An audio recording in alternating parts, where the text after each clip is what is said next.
Kronologi anak pang tega bunuh pria yang telah menolongnya.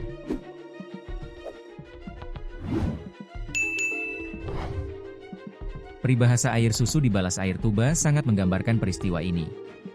Padahal sudah ditolong, anak pang ini malah mengakhiri nyawa pria yang menolongnya. Aksi pembunuhan ini juga membuat polisi tak habis pikir. Kasus ini terjadi di sebuah lahan kosong di kawasan Pondok Jaya, Kecamatan Pondok Aren, Kota Tangerang Selatan, Tangsel. Pelaku adalah anak pang bernama Abdul Syukur sementara korban berinisial CID, 31. Mereka hanyalah orang asing yang saling bertemu di dekat halte kawasan Bintara Exchange Mall. Abdul yang pertama kali menghampiri korban, meminta tolong membukakan aplikasi ojek online. Kronologi itu disampaikan oleh Panit 3 Subdit Resmo Polda Metro Jaya, AKP Fani Athar Hidayat.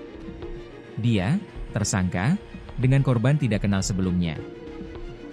Namun demikian, pada saat tersangka ini ketemu di dekat halte di daerah Exchange Mall, si tersangka ini meminta tolong sama korban untuk membuka aplikasi Gojek, ujar Fani di lokasi kejadian, Kamis, 17 Juli 2025. Tahu tujuan mereka searah, korban lantas menawarkan tumpangan kepada Abdul. Abdul yang mengiyakan kemudian diantarkan ke rumahnya di wilayah Pondok Aren menggunakan sepeda motor korban. Percakapan sempat terjadi setibanya mereka di lokasi kejadian.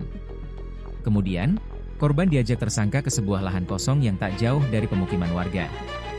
Seakan tak tahu berterima kasih, tersangka malah menyerang korban memakai pisau.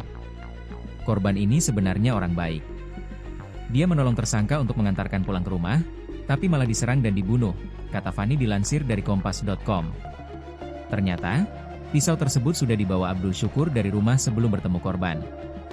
Begitu pula sarung yang dipakai Abdul untuk menutupi jenazah korban. Tersangka sudah ada niatan membawa pisau untuk langsung datang ke TKP dan melaksanakan eksekusi untuk menguasai hartanya, ujar Fani melanjutkan.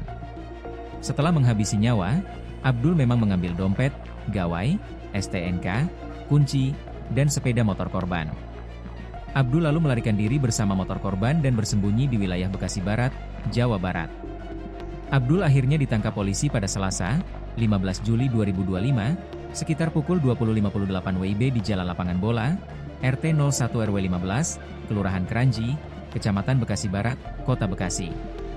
Akibat ulahnya, kini Abdul harus meringkuk di balik jeruji besi untuk mempertanggungjawabkan perbuatannya.